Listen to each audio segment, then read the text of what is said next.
안녕하세요. 저는 사랑하는 남편과 서로 의지하며 알콩달콩 살고 있는 30대 초반의 여성입니다. 깨물어서 안 아픈 손가락 없다지만 덜 아픈 손가락은 있다더니 그 말이 정말인가 봅니다. 제 남편은 안 아픈 손가락이었나 봐요. 얼마 전 시부모님으로부터 충격적인 소리를 들었습니다. 남편은 두 번 다시는 시부모님을 보지 않겠답니다. 제 직업은 홈쇼핑 쇼호스트입니다. 어느 채널인지 무슨 방송을 주로 하는지는 말씀드리지 않을게요. 그러면 금방 알아보실 것 같아서요. 제 직업이 연예인은 아닌데 생각보다 은근히 알아보시는 분들이 계시더라고요. 이름 석자는 모르셔도 어디서 본 것 같은데 누구더라? 이런 식으로요. 그럴 때면 감사하기는 한데 한편으로는 행동 하나하나에 조심스러워지기도 합니다. 덕분에 이 일을 시작하고 얼마 지나지 않아서부터는 인간관계에 있어서 꽤나 조심하는 편이에요. 괜한 구설수에 오를까 봐서요. 심지어는 주변에서 소개팅 자리를 주선해준다는 사람들도 있었는데 전부 다 거절할 정도였네요. 그러다 남편과 사랑에 빠졌습니다. 당시 남편은 저와 같은 직군에서 일하고 있었어요. 그렇다 보니 제가 처한 상황이나 제가 받는 스트레스를 잘 이해해 주더라고요. 저 역시 남편의 고충을 누구보다 잘 헤아려 줄 수 있었고요. 그렇게 서로가 서로를 보듬어 주면서 바쁜 와중에도 틈틈이 사랑을 키워나갔습니다. 그리고 1년간의 연애 끝에 양쪽 집안의 식구들과 친구들, 그리고 동료들로부터 많은 축하를 받으며 부부의 인연을 맺었네요. 사실 제 주변에는 외적으로 예쁘고 멋지고 잘난 사람들이 꽤나 많습니다. 그래서인지 다들 그렇게 서로의 외모와 직업, 배경 등을 중요하게 여기는 듯했어요. 특히 결혼할 때는 그뿐만 아니라 연봉이라던가 좀 더 세부적인 조건들을 많이 보는 것 같았고요. 저도 결혼은 현실이라는 말에 공감하기 때문에 절대로 사람들의 그런 기준이 잘못됐다고 생각하지 않습니다. 다만 제 주변 사람들을 보면 너무 그런 조건들에만 치중하여 결혼한 사람들은 얼마 지나지 않아서 이혼을 하거나 각방을 쓰는 식으로 사이가 틀어지고 멀어지더군요. 그래서 저는 결혼 전부터 그런 조건보다는 사람의 됨됨이를 봐야겠다고 생각했어요. 물론 경제력이나 외모도 중요하지만 저에게는 그런 건 주변 사람들의 중간값 정도만 되면 충분했습니다. 그런 의미에서 다정하고 섬세하고 남을 배려해주는 성품의 소유자인 남편이 제가 찾던 바로 그 사람이었어요. 하지만 결혼 생활을 해보니까 배우자의 됨됨이만으로 해결되지 않는 부분이 있더라고요. 그건 바로 배우자의 가족들이었습니다. 가끔은 콩 심은데 엉뚱한 게 나기도 한다는 걸 배웠다고 표현하면 적당할까요? 시댁 식구들을 보고 있으면 남편이 불쌍하게 보일 때가 한두 번이 아닙니다. 저희 남편은 위로 3살 많은 형과 아래로 2살 어린 남동생이 있는 삼형제 중 둘째입니다. 저는 외동으로 자라서 잘 모르지만 남편에게 들어보니 삼형제 중 둘째는 아주 서러운 위치인 것 같더라고요. 일단 남편의 형, 그러니까 아주버님은 굉장히 머리가 비상했답니다. 어렸을 때는 동네에서 천재라고 하면 다들 아주버님을 떠올릴 정도였대요. 성적도 초등학교, 중학교 때까지 전교 1등을 놓친 적이 없었고요. 하지만 과학고등학교라고 전국에서 똑똑하다는 애들이 다 모인 곳에 가니까 맥을 못 추더래요. 심지어 졸업할 무렵에는 거의 꼴등이나 다름없었다나 봐요. 대학은 그래도 기본으로 하던 게 있으니 서울에 있는 학교를 가긴 했지만 본인도 자존심이 어지간히 상했을 거고 시부모님은 그런 맏아들이 안타까워 죽으려고 하시고 남편은 당시 산업 디자인을 전공하고 싶었지만 어머님 아버님이 형님한테 속된 말로 몰빵을 한 탓에 돈이 없다 하시더래요. 결국 남편은 아르바이트와 장학금 그리고 여의치 않을 때는 휴학을 해가며 간신히 학교를 마칠 수 있었답니다. 뿐만 아니라 2살 어린 동생 그러니까 도련님은 어려서부터 운동에 소질이 있었대요. 시부모님께서는 그런 도련님을 훗날 국가대표 축구선수로 키우시겠다고 지극정성으로 공을 들이기 시작하셨고요. 그리고 개인적으로 남편에게 들은 이야기 중 이 부분이 가장 서러웠는데요. 어머님이 도련님 체력 길러주신다며 매일같이 집에서 소고기 수육을 삶으셨답니다. 소고기가 없으면 장어, 장어가 없으면 문어, 하지만 남편은 거의 먹어본 적이 없다더군요. 남편이 어린 마음에 몇 번 왜 자기는 안 주냐고 투정을 부렸었는데 어머님이 너가 뭘 잘한다고 이런 걸 먹냐고 그러시더래요. 어린 마음에 어머님의 그 말이 마치 날카로운 얼음 송곳이 되어 가슴을 후벼 파는 것 같았답니다. 제가 더 이 이야기를 듣고서 속상했던 이유는 실제로 보시면 아시겠지만 도련님과 남편이 키 차이가 10cm 가까이 나거든요. 남편도 작은 키는 아니지만 그때 같이 먹이셨으면 좀 좋냐고요. 제 남편만 그렇게 서럽게 컸다는 사실을 알게 됐을 땐 정말 제가 당한 일인 것 마냥 속상하더라고요. 하지만 이게 전부가 아닙니다. 앞으로 제가 들려드릴 이야기에 비하면 정말 이건 아무것도 아니에요. 결혼식을 올릴 때만 해도 솔직히 어머님께서 아들 삼형제를 똑같이 잘해주시는지, 누구는 더 예뻐하고 누구는 더 미워하는지 제가 알 턱이 없었습니다. 다 같이 모여본 적이 없거든요. 일단 아주버님의 경우 이렇게 표현하는 게 적절한지 모르겠지만 제가 보기엔 자포자기한 사람처럼 살고 있습니다. 고등학교 때 자기보다 공부를 못하던 누구도 어디 회사에 들어갔는데 중학교 때 자기한테 수학 물어보던 누가 지금 교편을 잡았는데 매일같이 자기보다 못했던 사람들을 씹어대면서 자기 처지를 비관하고 있지요. 정작 본인은 아무 노력도 하지 않고 매일 집에서 TV만 보고 술만 마시면서 말이에요. 그런데도 부모라는 존재는 자식을 포기하지 못하나 봅니다. 시부모님께서는 그런 아주버님의 모습을 보시고도 놓지를 못하셨어요. 제가 남편과 결혼할 때부터 최근까지도 어머님께서는 일주일마다 반찬을 만들어서 아주버님 집에 가져다 주시고 간 김에 청소에 빨래까지 하고 오셨습니다. 심지어 결혼 초 저에게 네 아주버님도 너같이 예쁘고 좋은 여자 만나서 애 낳고 살면 정신 좀 차리지 않겠냐며 저 같은 여자 좀 데리고 오라고 졸라대셨는데 거절하느라 정말 진땀을 뺐습니다. 도련님의 경우도 잘 풀리지가 않았더군요. 처음엔 어머님의 극진한 정성 덕분인지 고등학생 축구 선수들 중 유망주로 손꼽히기도 했었답니다. 하지만 성공을 하기도 전에 주변에서 너무 띄워준 탓인지 남편 표현에 의하면 한마디로 허파에 바람이 가득 찼었답니다. 운동을 소홀히 하기 시작했고 그 시간에 친구들과 어울려 놀기 바빴다고 해요. 여학생들한테 인기도 많았기에 그 세상에 취해 있었고요. 그런 도련님이 안타까워 남편이 몇 번이고 타일러 보려고 했지만 잘 안 됐답니다. 결국 이후에 도련님은 입단도 못했고 대학도 못 갔습니다. 부산까지 입게 되면서 지금은 이 일도 했다가 저 일도 했다가 한마디로 하루 벌어 하루 먹고 사는 모양이더라고요. 그러다 한 번씩 시부모님이나 저희 남편한테 전화해서 용돈 달라 그러고 제가 어머님이라면 말이에요. 물론 잘 안 풀린 두 아들도 안타깝겠지만 그 와중에 혼자라도 잘 커준 둘째 아들, 그러니까 제 남편이 너무너무 기특할 것 같거든요. 그런데 어머님은 그렇게 생각을 안 하시는 눈치였습니다. 오히려 언젠가 한 번은 저희 부부를 불러다 놓으시곤 형도 동생도 하루하루 힘들게 사는데 너희 둘만 좋아 죽는다고 티내지 말라 하셨어요. 신혼부부한테 사이좋은 티를 내지 말라니 어이가 없어서 남편하고 집에 와서 한참을 웃었지 뭐예요. 비록 시부모님이 자식을 사랑하는 방식을 제가 이해할 수는 없었지만 그때만 해도 그게 저희 결혼 생활에 직접적인 영향을 끼치진 않았기 때문에 크게 신경 쓰지는 않았습니다. 하지만 어머님이 저희 부부를 대하시는 태도가 선을 넘기 시작하면서 상황이 달라졌네요. 제가 구체적인 연봉을 밝힐 수는 없지만 예를 들자면 제가 한 달에 1,000을 번다면 남편은 7, 800 정도를 벌어요. 이건 연애할 때부터 지금까지 계속 비슷한 상황입니다. 이 부분은 결혼할 때부터 알고 있었기 때문에 저에게 큰 문제가 되지 않았습니다. 집은 제가 모은 돈과 남편이 모아둔 돈, 그리고 대출을 받아 해결했어요. 상견례 전 남편이 먼저 시부모님께 도움을 받을 수 없을 것 같다고 했습니다. 친정부모님은 그것과 상관없이 저희가 원한다면 도와주신다 하셨지만 시댁에서도 안 해주시는데 굳이 친정에서 받고 싶지 않았어요.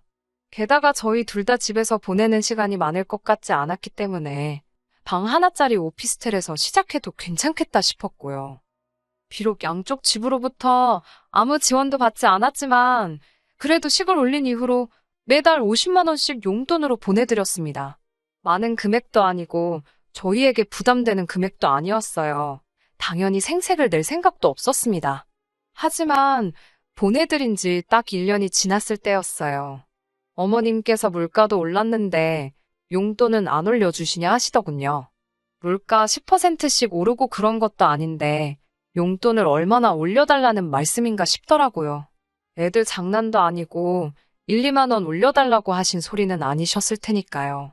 제가 얼마가 필요하시냐니까 한 달에 100은 줬으면 좋겠다고 하셨습니다.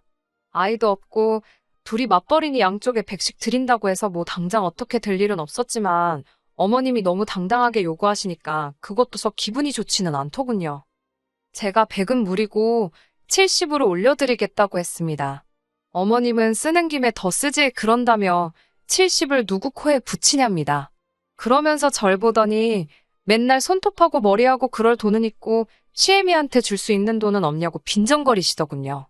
손톱하고 머리하고 저도 모르게 이걸 해야 제가 돈을 벌어 어머님을 드릴 수 있다고 말대꾸를 해버렸습니다. 평소에는 그래도 좋은 게 좋은 거라고 따박따박 말대꾸하는 성격은 아닌데 어머님이 먼저 싫은 소리를 자꾸 하시니까 저도 모르게 말이 세게 나가더군요. 그러자 어머님께서 당신 아들이 번 돈에서 100으로 달랍니다.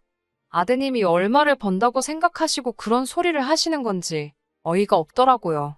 저는 욕심부리지 마시고 70만 받으시라고 더는 무리라고 어머님께 단호하게 말씀드렸어요. 솔직히 어머님 아들 셋 중에 어머님한테 용돈 드리면서 그나마 자식굿이라는 건 저희밖에 없는데 한 번도 고맙단 소리를 안 하셨습니다. 만약에 남편이 둘째가 아니라 첫째나 셋째였다면 분명히 아버님이 어디서 낳아온 자식이라고 생각했을 거예요. 이후로 또다시 두어 달쯤 지났을 때였습니다. 어머님 생신이 다가오고 있었기 때문에 어떻게 하시고 싶은지 여쭐 겸 연락을 드렸지요. 어머님께서는 딱히 밖에선 드시고 싶으신 게 없으시다며 집에서 간단하게 먹자고 하시더라고요. 그러더니 저에게 솜씨 발휘 좀 해야지 그러시는 거예요. 제가 전날 밤뿐만 아니라 오전에도 촬영이 잡혀 있어서 음식 준비는 어려울 것 같다고 몇 번을 말씀드렸지만 며느리한테 미역국도 못 얻어먹는 시애미가 세상 천지에 어디 있냐며 억지를 쓰시더라고요. 정말 너무 피곤하고 짜증났지만 며느리의 숙명이다 생각했습니다. 밤늦게 집에 돌아와 새벽 2시에 미역국만 끓여놓고 기절하듯 잠이 들었어요.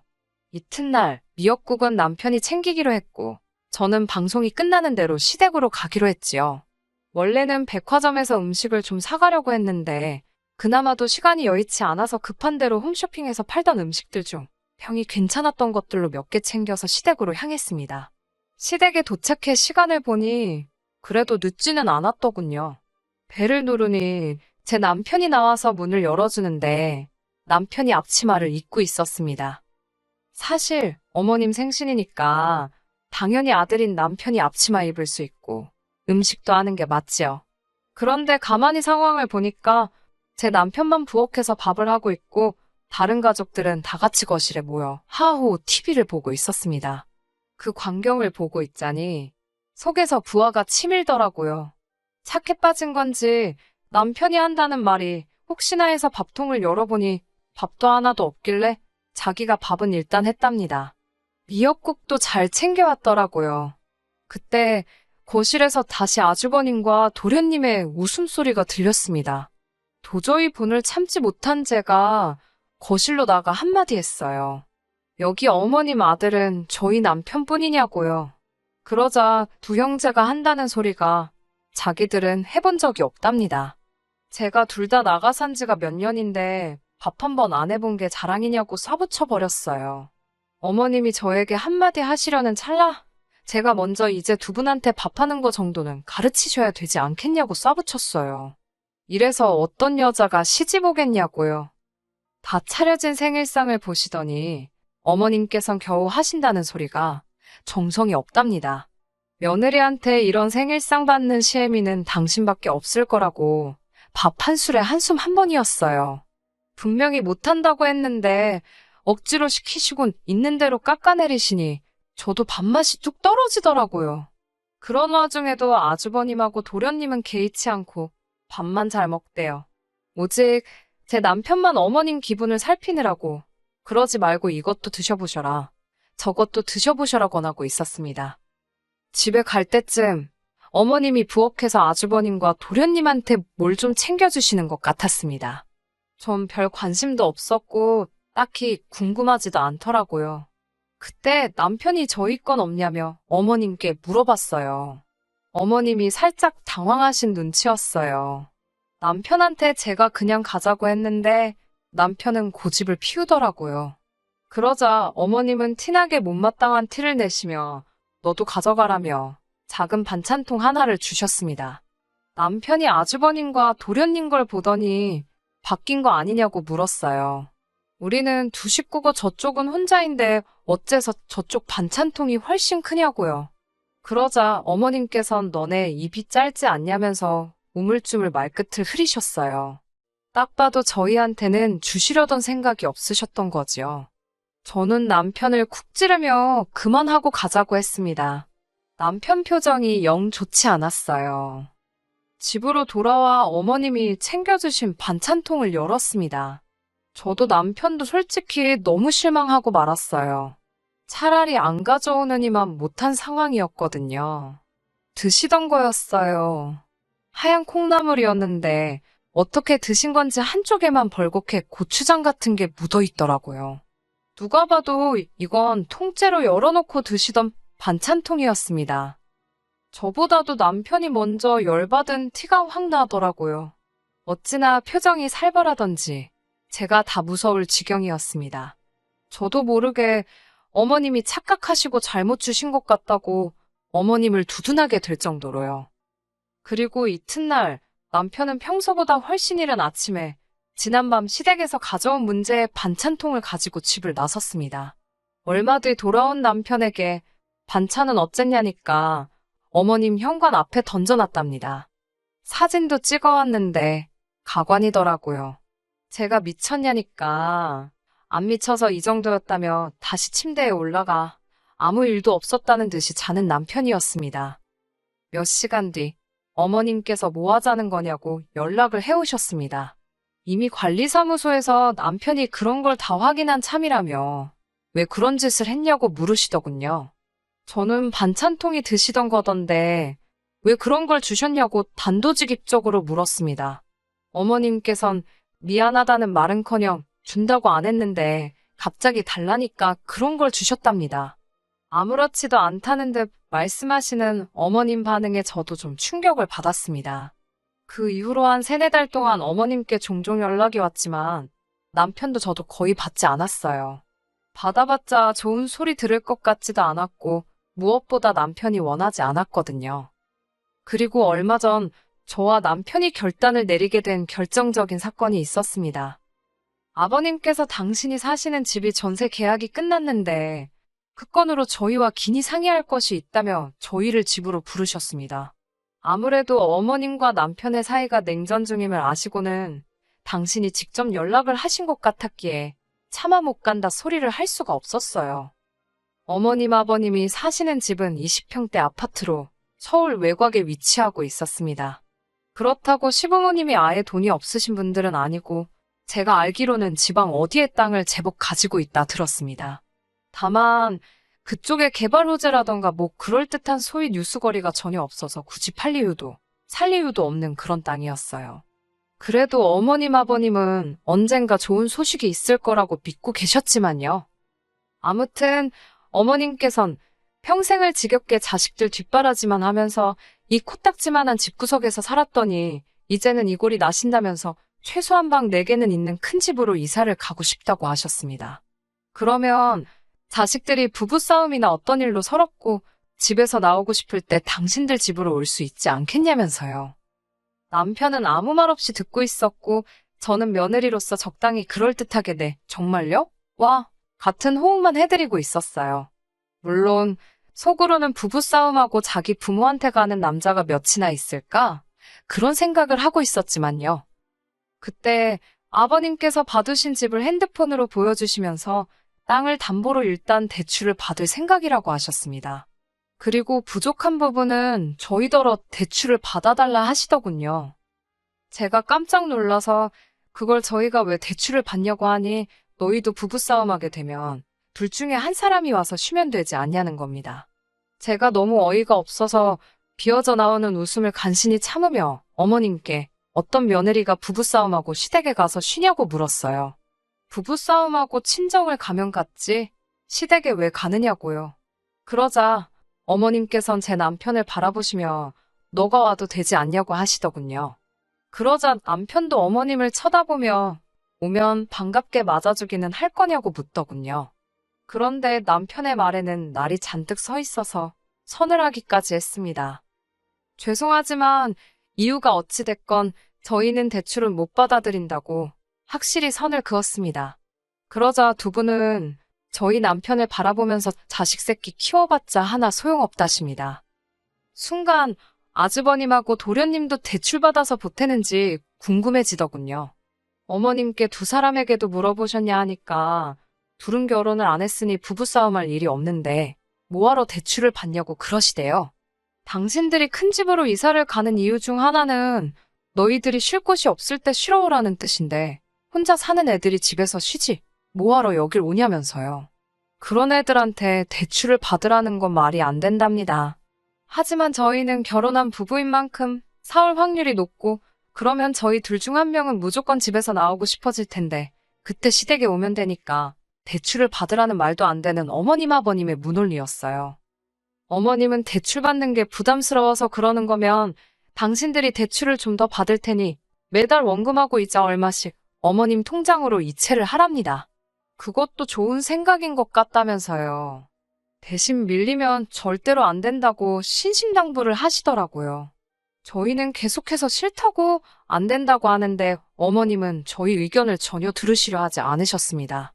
남편은 나지막히 늘 이딴 식이었다며 화를 내기 시작했습니다. 공부 잘하는 형한테 치이고 운동 잘하는 동생한테 치여도 어머니한테 한 번 대든 적 없는 나한테 왜 그러시는 거냐며 내 나이가 30이 넘었는데도 어린 시절 느꼈던 비참한 마음을 또 느끼게 만드냐며 남편은 짐승처럼 울부짖고 있었습니다. 도대체 이럴 거면 자기를 왜 낳았냐면서 부모가 자식을 품어줘야지 왜 자식이 부모를 이해하고 품어야 하냐면서 소리를 지르더군요. 남편의 그런 모습을 처음 보셨는지 어머님 아버님께선 잠시 말문이 막히신 듯 했습니다. 만약 그때 어머님이든 아버님이든 둘 중 한 분이라도 남편에게 진심으로 미안했다고 사과 한마디만 해주셨다면 상황이 이렇게까지 악화되진 않았을 겁니다. 하지만 어머님께서는 너가 어려서부터 뭘 잘한 게 있어야 너한테도 투자할 맛이 나지 않았겠냐며 당신이 개같이 돈 벌어서 허튼 데 썼어야겠냐고 오히려 남편에게 화를 내시더군요. 그나마 너는 지금 직업도 있고 장가도 갖고 다 가졌지만 네 형이나 동생은 지금 저 모양 저 꼴로 사는데 불쌍하지도 않냐면서 남편더러 넌 왜 너밖에 모르냐고 못돼 처먹은 자식이랍니다. 그러자 남편이 어차피 자기는 이러나 저러나 욕먹는 것 같다면서 기왕 이렇게 된 것 속에 있던 말이나 다 하고 가겠다더니 이제 10원짜리 한 장 못 드린다고 그러더군요. 그러자 어머님 아버님도 그까짓 푼돈 필요 없다며 땅 팔아 쓰시겠답니다. 남편은 땅으로 국을 끓여 드시던 떡을 해잡수시던 마음대로 하시라며 자기도 이제 어디 가서 누가 묻거든 부모 다 죽었다 할 거랍니다. 어머님 아버님도 자식 하나 죽은 셈치라대요. 남편 입에서 그토록 모진 소리가 나올 줄은 상상도 못했습니다. 남편은 덧붙이기를 행여나 제 와이프한테 연락해서 허튼 소리 하시거나 귀찮게 하지 마시라고. 그러면 그땐 형이나 동생한테도 제가 어떻게 나갈지 모르겠다며 살벌하게 경고를 날리더군요. 그제서야 아버님은 아들 자식이 머리통이 커지더니 부모한테 못하는 소리가 없다며 화를 내시면서도 어머님께 빨리 애한테 미안하다 소리 안 하고 뭐하냐며 소리를 지르셨어요. 하지만 어머님은 여전히 고개를 빳빳이 드시고는 당신은 최선을 다해서 자식을 키웠을 뿐이랍니다. 가능성이 없어서 투자를 안 했을 뿐이라며 저희더러 집값 안 오를 것 같은데 그 집 사는 멍청이도 있냐고 그러시더군요. 정말이지 제 어머님이지만 어떻게 자식을 집에다 비교할 생각을 하실 수 있는 건지. 남편도 차라리 잘 됐다며 멍청한 형 동생 때문에 맞이도 아니고 받은 것도 없이 자랐는데 혼자 효자 노릇 다 뒤집어 쓰는 줄 알고 걱정이 많았답니다. 그런데 이제 어머님 덕분에 마음 편하게 그런 책임감을 떨굴 수 있게 된 것 같다며 감사하다고 하대요. 그러면서 두 번 다시 연락하지 말라고 아주 못을 박았습니다. 저희 둘은 그날 이후로 지금까지 시부모님과 연락하지 않고 있습니다. 처음 며칠은 제가 그런 것도 아닌데 마음이 어찌나 불편하던지요. 그럴 때마다 남편은 그 어느 때보다 마음이 홀가분하고 편하다며 이게 다 제 덕분이랍니다. 부모한테도 못 받아본 무조건적인 지지와 사랑을 저에게서 받는다면서 매일 저를 보고 고맙다고 하네요. 부모 자식 사이는 하늘에서 내려준 인연이라 쉽게 끊을 수 없다는 말 들어보셨지요. 저도 그 말이 맞다고 생각합니다. 세월이 얼마나 걸릴지는 모르겠지만 언젠가 시부모님이 남편의 마음을 이해해 줄 날이 왔으면 좋겠습니다. 남편 가슴에 남은 응어리는 꼭 시부모님께서 풀어주셨으면 좋겠네요. 그리고 이건 궁금하실까봐 덧붙이는데 시부모님께선 땅을 내놓으셨답니다. 그런데 당신들이 알고 있던 시세보다 더 똥값으로 떨어져서 팔아도 재미는커녕 허탈감만 느끼시게 생긴 모양이에요. 그리고 저희가 드리는 용돈이 끊기면서 그동안 아주버님과 도련님한테 해다 주시던 반찬도 끊어진 것 같더라고요. 지금은 말 잘 듣는 며느리 보시겠다며 베트남 쪽 알아보고 다니신다는데 저도 두 분이 도대체 무슨 생각을 하고 사시는지 모르겠네요. 쓰잘데기 없는 관심은 치우고 남편이랑 저 단둘이 즐겁게 살겠습니다. 끝까지 들어주셔서 감사합니다. 오늘의 사연은 여기까지입니다. 구독과 좋아요, 알람 설정 부탁드리고 더 좋은 사연으로 다시 찾아뵙겠습니다. 감사합니다.